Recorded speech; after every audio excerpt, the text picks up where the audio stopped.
బక్రీద్ ఒక చిన్న పిల్లవాడి ప్రాణత్యాగం వల్ల జరిగిందంటే మీరు నమ్ముతారా? ముందుగా ఈ వీడియో చూస్తున్న ప్రతి ఒక్కరికి బక్రీద్ ముబారక్.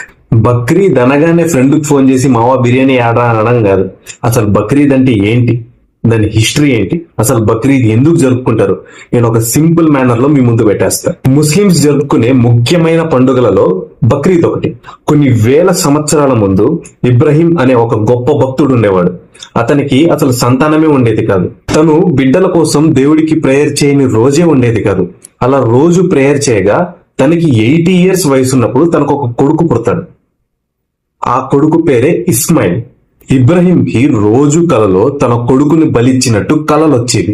అయితే దేవుడు బలి కోరుతున్నాడు అనేసి ఇబ్రహీం అయితే ఒక ఒంటెని బలిస్తాడు. కానీ అదే కల రోజు వస్తూ ఉండడంతో దేవుడు తన కొడుకునే బలి కోరుతున్నాడు అనేసి ఇస్మాయిల్ దగ్గరికి వెళ్లి ఇబ్రహీం ఇలా అంటాడు, ఇది అల్లా ఆజ్ఞ, అల్లా నిన్ను బలి కోరుతున్నాడు, నేను నిన్ను బలి ఇవ్వక తప్పదు అని. దానికి ఇస్మాయిల్ జవాబిస్తూ, అల్లా బలి కోరితే నా ప్రాణాల కన్నా గొప్పది ఇంకేది లేదు, ఆనందంగా నన్ను బలివ్వండి అంటాడు. నన్ను బలిచ్చేటప్పుడు మీ కళ్ళకు గంతెలు కట్టుకోండి, ఎందుకంటే నన్ను బలిచ్చేటప్పుడు మీకు బాధేస్తుంది, నన్ను బాధతో కాదు ఆనందంగా బలివ్వండి అంటాడు. ఇలా తను గంతెలు కట్టుకొని తన కొడుకుని బలిస్తూ ఉండగా తన భక్తికి మెచ్చి అల్లా ప్రత్యక్షమై తన కొడుకు ప్లేస్ లో ఒక మేకని పెడతారు. వాళ్ళు కళ్ళు తెరిచి చూసేసరికి అక్కడ ఒక మేక బలి అయి ఉంటుంది. ఇది బక్రీద్ కున్న అసలైన హిస్టరీ. ఆ రోజు నుంచి ఈ రోజు వరకు ప్రతి ఒక్కరూ మేకని గాని గొర్రెని గాని బలిస్తారు. అలా ప్రతి ఇయర్ కుర్బానీ చేసిన తర్వాత ఆ మాంసాన్ని 3 పార్ట్లుగా డివైడ్ చేస్తారు.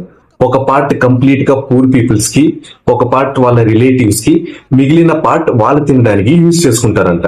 ఇలా చాలా గొప్ప చరిత్ర ఉంది బక్రీద్ కి. ఈ ఇన్ఫర్మేషన్ ని నేను పెద్దల ద్వారా అండ్ నా ముస్లిమ్స్ ఫ్రెండ్ ద్వారా నేను తెలుసుకున్నది.